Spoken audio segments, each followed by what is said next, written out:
The stage is being set for Mona's latest exhibition, The Theatre of the World. But this show doesn't follow any script. Describing an exhibition is almost impossible, and in this case, even more difficult. Works from different cultures, different times and different art forms share the same space. Humans as mechanisms are very good at finding likenesses, at finding meaning, at finding order where there is none. I've tried to find some groupings of works and some themes with these objects. The objects come from Mona's collection and other museums, mostly the Tasmanian Museum and Art Gallery. Curators spent weeks trawling through the museum's storage rooms. It was fantastic. It was going like in a treasure hunt. I think they've got over 1 million objects, and they've got from everything, from paintings to toothbrush to porcelain. I think it's really important that our state collection is viewed by different eyes and that they can interpret things in a different way. Coming from Europe, the curators found surprises in the museum's collection, like these bar cloths from Pacific Islands. Now we are here right now in the Tapa room. This is a world completely unknown for me, and I must say it is so contemporary.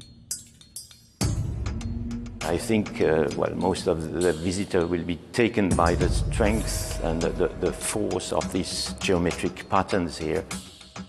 These geometric patterns are reflected in an Egyptian casket in the same gallery. But like other Mona exhibitions, there are no labels on the walls describing what the objects are or how they go together. My exhibitions are there to experience, and not so much with the brain walking around and reading and knowing. So it's about experiencing art.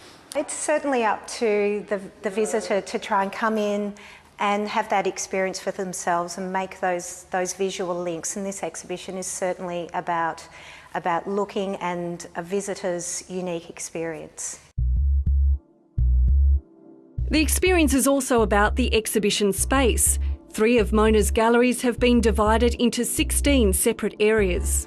We've really kind of created this very labyrinth-like space where it's almost, I think the materials we used were approximately the equivalent of 6 houses.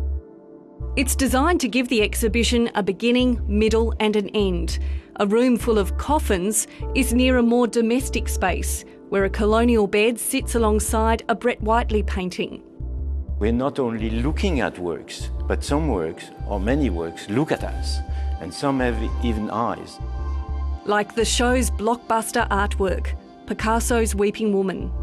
We've found a shield of Papua New Guinea, which has got eyes and tears on it, very stylized. But if you see it separately from the Picasso, probably most of the people won't notice that there are eyes. But then next to that, they'll understand it right away.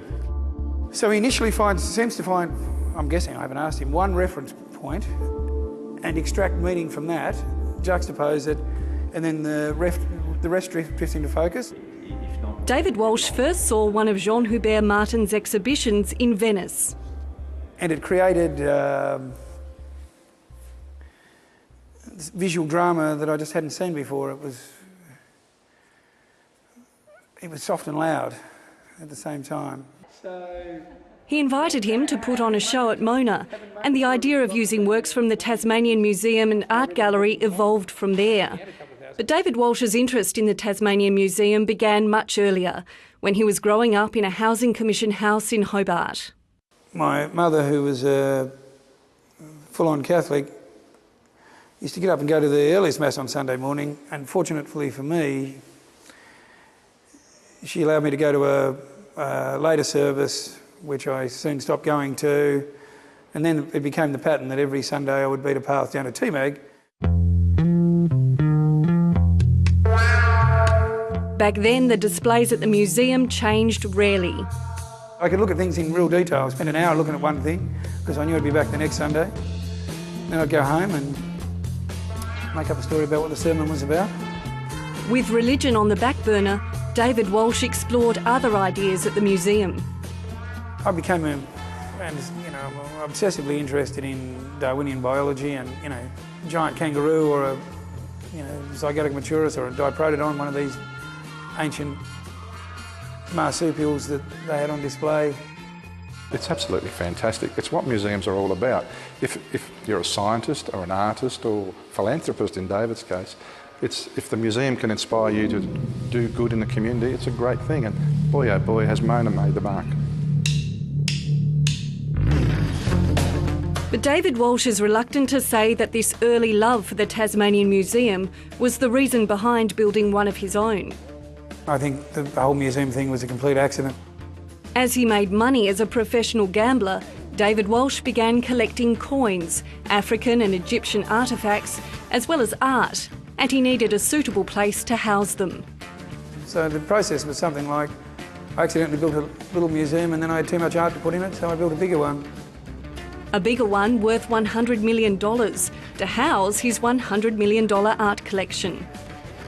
I've spent quite a lot of cash here, so my cash flow has been somewhat diminished, but we've still got a couple of large-scale commissions underway. Cash flow may be down, and Mr. Walsh is under scrutiny from the tax office.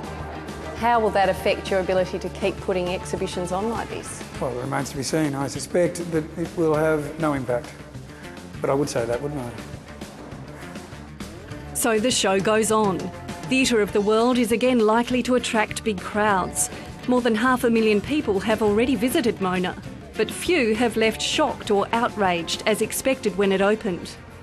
They're just saying, some of this stuff seems a bit strange to us, but we'll give it a run. And the community support is really surprising to me, but the most surprising element is that I care.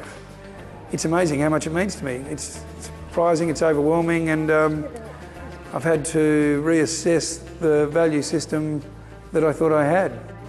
And while creating Mona may have changed the man behind it, this latest exhibition may also change the people who see it. We hope they will be amazed and they will look at art in a different way, and they will be much. It's to raise curiosity. It opens up their mind, and maybe about some things in life they have new ideas they didn't have before.